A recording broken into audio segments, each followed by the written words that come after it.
Hey everybody, Asher here, and today we're taking a look at Duelyst, a game that has been kind of on my radar, off my radar, but now it is an open beta, and I think now is as good of a time as any to take a look, and so far I've been doing some playing off camera. I've really liked what I've saw.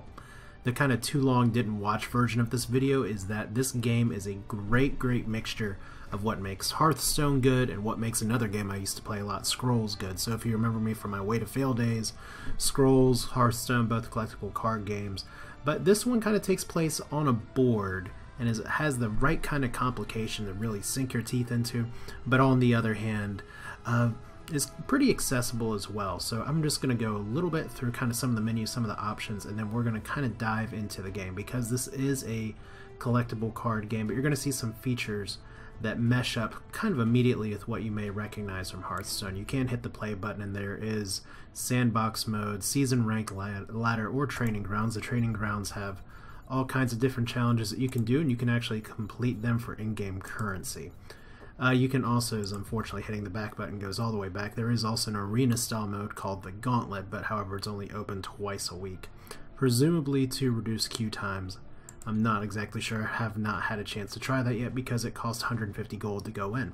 Yes, you do have gold as a currency in this, and you'll see that a lot of the price ranges and things work fairly similarly. You get daily quests, you can get 25, 30 gold, possibly more as well. They reset each day, but one thing to note about the quest, which is really nice, is that it's playing games instead of winning games, and there is also a first win in the day bonus, and for every 2 wins you get 15 gold. Hopefully you'll get to see a win in here, and we can talk about that a little bit more. You also have a profile which kind of just highlights a few things. Not a lot to talk about here yet that's going to make sense before we get into it. I have the armory, which is just buying things because this is a free-to-play game. It was actually originally kickstarted as kind of like Scrolls, a $20 buy-in, but they decided that, probably wisely, that the free-to-play model, being able to buy things like this, was better for the survivability of the game. So that's kind of how it goes. But Duelyst, like I said, we'll talk about the portion of the game, the gameplay portion here in just a little bit, but I kind of want to go through some of the different ideas here. Here's your collection manager. You can see there's some beautiful pixel art in this game, and there's a few different things to keep in mind. You have your rarities. They should look fairly familiar. You have your epics you have your epic cards that are purple, you have your common cards which are white, you have your rare cards which are blue, and I'm not seeing any blue ones right away. Some cards worth more than others. Then you can go to the crafting mode. You can get spirit, it's not dust. If you don't like a card, you can drop it over here, ditch it. 100 spirit for epics, 10 spirit for commons, and then rare should still be 20. And if you want a legendary, it takes 900 to craft. However, for a lot of the cards, you can get 3 of them a kind, including legendaries, which are not unique there. So I think the economy and things like this, because there's no card trading, unlike Scrolls, which is maybe one of the things I really miss, because it's going to take a lot more time to develop your collection here. Because what you got to do to get the collection going is, we're not going to go to the armory, we're actually going to go ahead and hit this, because this will look fairly familiar to you as well, which we can just buy a spirit orb for 100 and then poop, drop it in there, pop, and what cards do we get? You get 5 every time. Once again, this looks very familiar. And you have a chance of getting at least 1 rare and then possibly 4 commons, although technically 1 in 5 shot of getting a legendary in any of these packs, so that's far higher than Hearthstone. But still, cards, do I really know what these do yet? Not necessarily. None of the particular cards that I'm looking for, but I do like how you mouse over, you do get some of their animation. So that is pretty neat. And you can see that there's all kinds of effects that come into play with the cards as well, which is, if you want to try this out, like I said, it's free to play, you can get an account here. I highly recommend, on top of having to actually do the tutorial before you get to play, a lot of these early challenges will not only get you gold, even like 10, 15, you won't see it now because I've completed them, but they teach you important mechanics that you will get to see in the game. So I think probably one of the best ways to talk about the game is to get into the game, but before we do that, let's actually go into the deck that I have, which is called Rushish, because if you watch my Scrolls videos, you know that I played Growth a lot, and probably the most Growth-like grouping in this is the Magmar. Although that's not always the case, but it's a deck that it's a group of people that really relies on just getting good stuff on the board and then buffing the shit out of it. And that plays with my kind of Magic the Gathering crappy background pretty well too. Now this is obviously not a refined deck. I've been playing this game for less than a week. So I am going to go over some of the cards, some of the details here, and I like teaching some of this in context in the game, but because the game does have time turns, I feel it's a little more important for me just to go over here. You have your general. Your general is your life source, your lifeblood. There's no like totems or anything at the end or face to hit other than this 25 health. And healing is actually pretty important in Duelyst, although I don't have any healing cards yet. There are some things on my radar to actually add there. But then you have your general is your most important thing. You got to keep it alive. And we'll talk about some of the different kinds of cards. You have spells, such as Greater Fortitude, which is pretty basic. Give friendly minion +2/+2. I really hope you all can see everything okay. I do recommend you watch this video in 1080p, if only so you can see the text pretty well. And then you have minions, creatures, like this is a basic one, 1/3 Komodo Charger. It's cute, it's little, it costs 1, so it's on curve. You can see this is a very, very low curve deck. Then you have spells, things that you can actually use to buff creatures, which give a friendly minion +1 attack in Frenzy for Dire Tide Frenzy, which is a common spell. Frenzy, when attacking in melee range, simultaneously strike all nearby creatures. With some people for Hearthstone may say, oh, Foe Reaver, yeah, it's cool, I guess. But if you're familiar with Scrolls or any of these board-style card games, you know how powerful of an ability that is.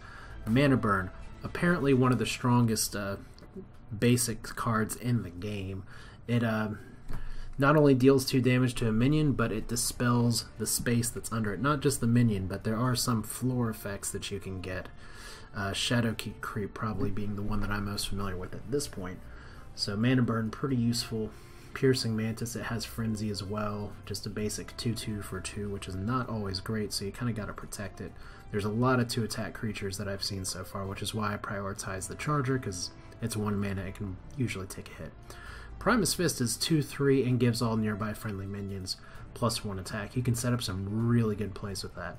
Tremor is... I happen to draw 2 Tremors in early packs, so that's why it's in there mainly. But stunning minions in a 2/2 area is a good way to finish, especially with this deck being very, very low curve. Oftentimes, if it gets to the late game, I'm screwed. Young Slithar. And there's a companion card to this that we'll get to in just a little bit. It has the Rebirth effect, which is a very interesting effect. When it dies, it leaves a 0/1 egg that hatches into the same minion at the end of your turn. So this is a 2/3 that if you can't deal with the egg, it becomes a 2/3 again. And that is at the end of your next turn, so it doesn't immediately pop back up. Crimson Oculus is only there just kind of as a placeholder right now, and especially because I'm seeing a lot of decks that like to summon a bunch of little things. So this punishes them a little bit. It gets +1/+1 for every minion the opponent summons. For 2 mana or 3 mana for 2/3, not awesome, but if you can get it to live, that's pretty good. Primordial Gazer, basic card, one that you will see pretty much as a staple for a lot of decks in the Magmar fact. I can't remember if this is a Magmar card or not now that I think about it. But give nearby friendly minion +2/+2. Cannot go wrong with that kind of, well, what do you call it? Just it's good stuff. Saberspine Tiger, another basic staple, 3/2 charge. Rush is your charge mechanic here. Can move and attack immediately. Adamantite Claws, which is an artifact. Artifacts are equipped by your general, gives it +4 attack, which means he can do 6 damage instead of 2. So 2 damage can be fairly useful. You do want to face attack in this game. It is very important, but you have to watch your life total and your positioning as well, which is where there are some other cards where that healing could come into play, especially with the Eludicator, which I'm probably mispronouncing. It has Rush, and it's a 5/4 for 4 with the drawback of deal 4 damage to your general. So if I'm using my claws too much to hit things that hurt too much, this can actually kill me. But Eludicators are definitely finishers or big problem makers. And then you have your Veteran Silazar, which is another rebirth card. If that egg can survive, you get 4/5. So that's all really fun, good, interesting. This deck, once again, hardly refined, a little bit rushish, but kind of feels close to home for my Scrolls days. Seems to be a pretty good place to start. Some of the other Magmar cards to keep in mind are things like Naturals to Selection, which destroy any minion with the lowest attack or tied for the lowest attack. Very interesting until you start getting eggs on the board and realizing it's going to destroy the egg. Let's see what else. Dampening Wave. Creature can no longer counterattack. I bring that up because, as you'll see in game, like Scrolls and unlike Hearthstone, if you attack a minion, you take damage back. So this 2-3, if it attacks into another 2-3, or I think I just got that backwards. I know I've been playing Hearthstone so much for a long time. Like Hearthstone, unlike Scrolls, you will take damage. So you want to watch out for that. And I hate if I'm just getting it wrong. I'm recording this really late. The other sort of creatures that people like to talk about here are the grow creatures, like the Earthwalker. 3-3 grows 1-1 per turn, like Gruul or something else if you're familiar with that. They don't stick around. The Phalanxar, 7-2 for 3, it's 2 health. It's very squishy, so I don't really have a great time or place to use it. And look, you are a Magmar card.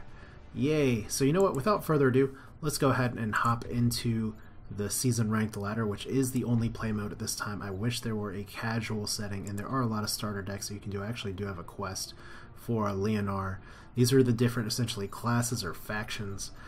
For the advice that I've gotten from people, avoid the Veteruvian early because their effective decks are very, very expensive.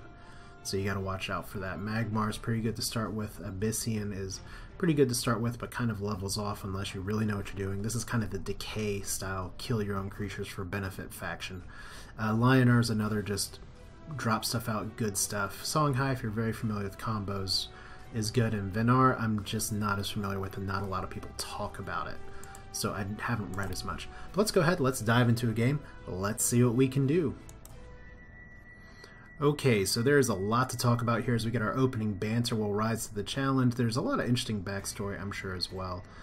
I do like this opening hand, except for the Eludicator here. And let's see here, Greater Fortitude, always a buff you want to keep. I like getting the Slithers out early. I'm playing against essentially the Human Knight faction. It's not quite, it's like Order in that you can get a lot of stuff, Order from Scrolls, and that if you place a lot of things near your general, you'll get a lot of buffs. Also, it likes running a lot of provoke units, and there's some pretty nasty good ones here. Not super high on the Saber Spine Tiger, but I do like my turn 1 play. Anytime you can get a Slither out on turn 1, it is a great turn, or Slithar.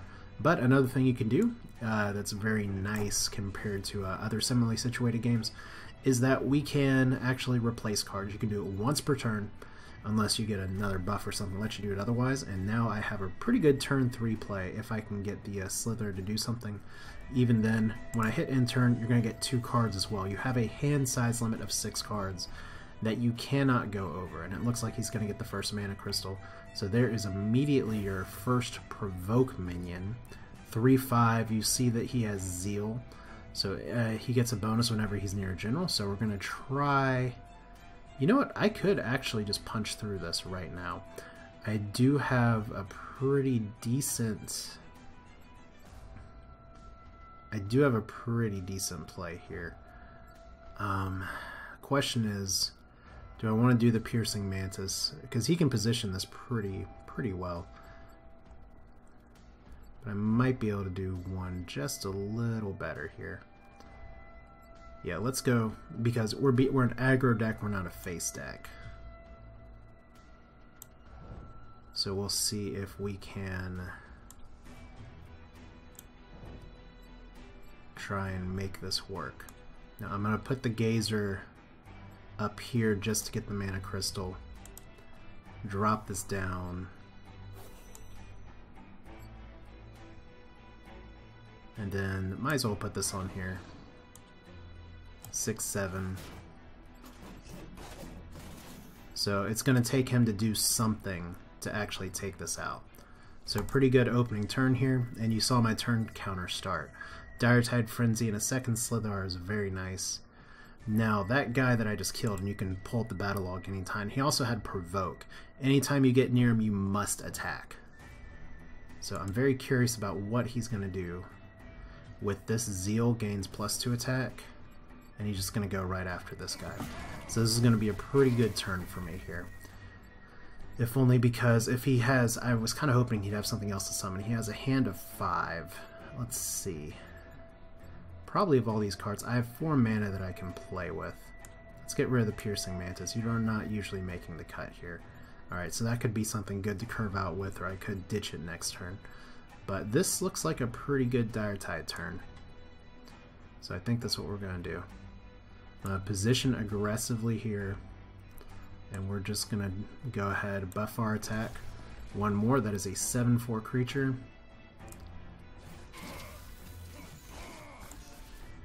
And if he attacks into it again, he's going to be very low on health. And he conceded. So that is kind of the idea of the rush deck, in a way. And we do get experience. Once you hit level 11 with experience, you will get another card pack. So it's a really good idea to do that for each deck. And you don't lose rank before rank 20, so there are seasons like that. You'll notice some of these things are pretty familiar. There is no legendary rank competition yet. But there's our first one of the day, 25 gold. So that's pretty cool. And let's see here, that should give me enough gold to go ahead and buy another Spirit Orb. So let's go ahead and pop that in real quick. And do we get anything else very exciting? No, just these are like some of the most vanilla packs I've gotten. I usually get at least one rare and one other like epic or something else. But still, once again, cards that I can use. We'll have to see how these kind of play out. So, because there's unfortunately some things I know about the game, some that I don't, but still you got to see packs open, which is very exciting. Very similar to Hearthstone as well. So I'm going to take a quick pause from my recording here because I got to take care of something, and then we're going to dive in, and I should be able to show you all one more game. Pretty exciting, Duelyst. I'm really enjoying it so far. We are timeless, says the immortal, and we will remember you, says Star Strider. So, like I said, the background story is pretty interesting for here. Now, this is going to be a little interesting because I don't really like any of the openings that I have. The Elucidator, or Elucidator, there's a way to pronounce that I'm screwing up. Don't really want to keep that in my opening hand, don't want to keep the buff. So we're going to ditch our entire opening hand. And we won the opening here. Actually, Piercing Mantis is a pretty decent turn 1 play. It either draws some hard removal. Probably like it better than the Komodo Charger, to be honest. Plus, oftentimes, if they drop something that needs to be dealt with, we can just drop it. Now, you can attack diagonally. I don't think I had a chance to show that in the last game very well. We did get Mana Burn, which is good. We got Primus Fist, which actually makes a really great turn 3 play with the Komodo Charger. My goal is to overwhelm his board. Now, once again, we're seeing an opponent here that has less than, you can watch their deck stats up here. If you have, you can have up to 40 cards in a deck. So that he has 24 says that once again, he's playing with the basic deck, which I played with the basic deck plenty as well. It took me quite a few games before I figured out what I wanted to do with this. So Pyromancer for 1, that is a pretty damn nice move. Means I'm going to need to, really, and the Komodo as well. Well, I can dispel this because he has Blast. Blast means that you can attack in a straight line, which once again, working on the board, pretty interesting here. Now if we look at all this, if I move my general up here, he's not going to be able to attack. And if I move him, let's see here. So I definitely want to try and watch my positioning. Alright, so if I move you up here, the general's not going to be able to do anything. He might be able to do something. We are going to go ahead and dispel this because that could be a pretty big problem. Alright. And you can attack up there, so it doesn't really make too much of a difference.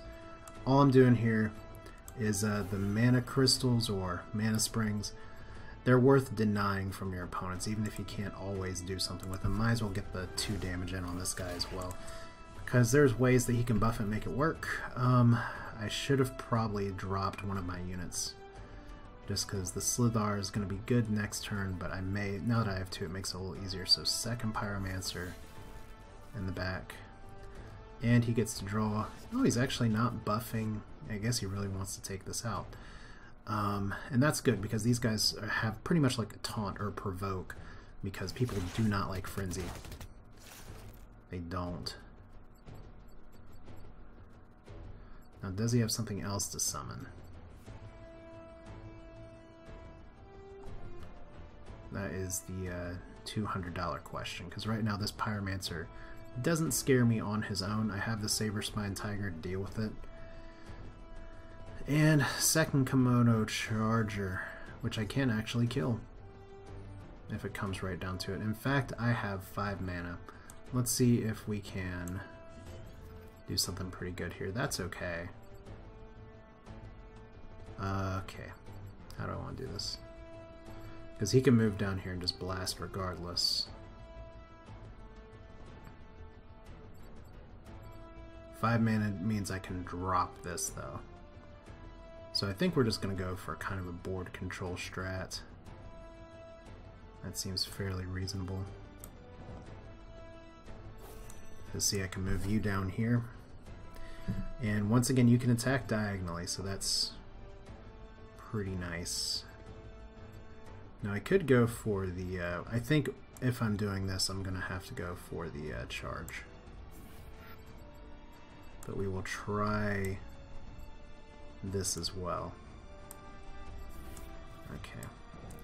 I could have buffed both of their attacks technically. That's a 3 for a 2 mana, which is a pretty poor trade. But I have ye old board control, and see, I'm not going to be able to replace the second thing. So he has 3 cards. I got Mana Burn, which is good. I got a Gazer, which can bring this guy back to the fight. So Wind Strike has Flying and has Dying Wish, which is Death Rattle, for lack of a better term. Is that worth mana burning, I guess is the question. Okay, I have 5 mana this turn to play with. Let's ditch you. You're a little fragile. That's a little better.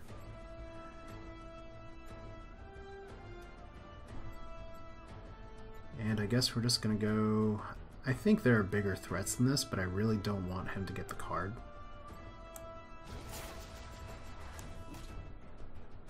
So if we move you guys up here...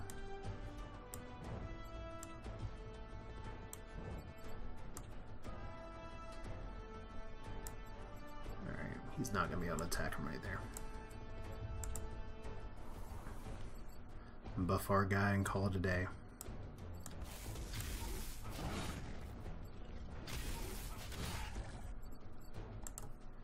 Which I guess one of the issues is that this guy, even though he's not flying anymore, can still attack right there. So that's what's going to happen. But the important part for me at this point in the matchup is that he's down to 17 health. Now he has a 6 mana crystal. This is where some big things can really start coming in. You can see we're kind of even on the creature count right now. Second Wind Strike. Alright. Well, I know what we're going to be doing with that.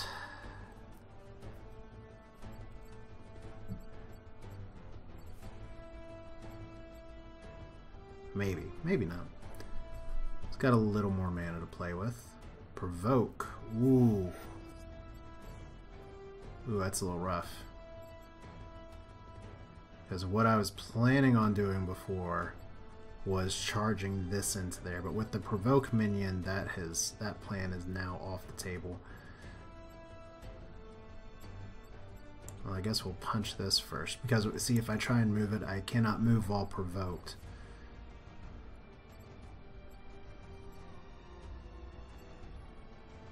So let's hear. I have 6 mana right now.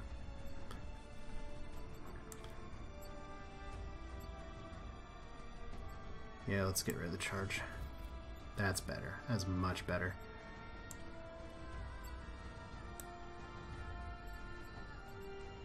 Alright.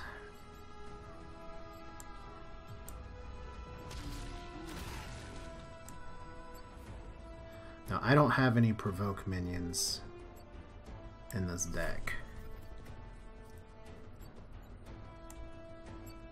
So I'm curious, this is more of just an experimental play. I don't really know what my opponent can do here. This seems like it's a pretty poor play just to buff this instead of this guy with the egg. Because it is possible he can kill everything and the egg by not buffing that guy. But the upside is that I could potentially... Really? He had flying, and he chose not to use it. Okay.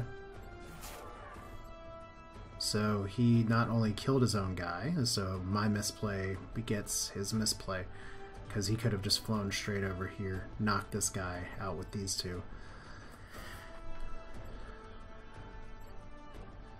That's where part of this is that this is still kind of a new game for a lot of people. They don't always know how to play around here. So destroying a minion near your general. I guess if he's holding on to that card, he kind of tunneled into there, and that is one of the highest threat cards that I have. And he just broke my egg.